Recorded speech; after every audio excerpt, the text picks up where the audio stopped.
We are getting ready for another Razorback game day. You know, the Hogs, they host the Horns tomorrow night.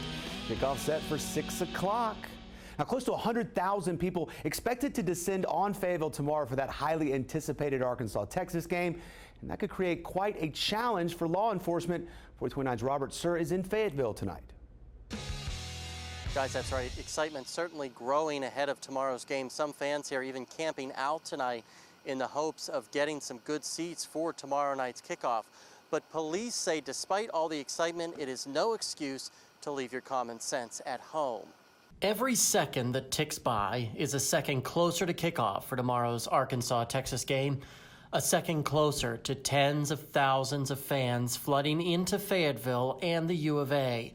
Fans like Zachary Lee camping out to get the best seats he can on Saturday. I've never seen like this stadium full wall to wall, but I've seen it loud with like 70% capacity.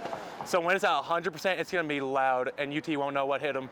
And as they do so, there'll be plenty of police on hand to keep order and keep you safe. We know what has to happen. We have a sufficient number of police officers assisting us from other agencies to make sure positions that we have identified are all filled. We've got all the streets and intersections covered. In all, 250 to 300 officers will be on hand, including members of the Fayetteville Police, which will have extra officers on hand around the stadium as well as on Dixon Street should things get out of hand. Departments from across Benton and Washington County are assisting as well.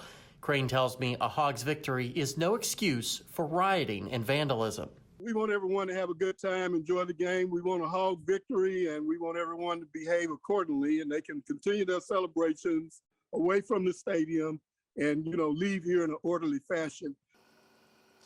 Now, guys, Captain Crane told me that there is some good news. Last week, they had no reported incidents of anybody refusing inside the stadium to put their mask on. Everybody that was asked was pretty cooperative in doing so. Now, don't forget that tomorrow, if you're coming to the stadium, nearly everything is electronic. That means your ticket needs to be on your phone, and if you plan on buying any goods or food, you're asked to pay with plastic rather than with paper.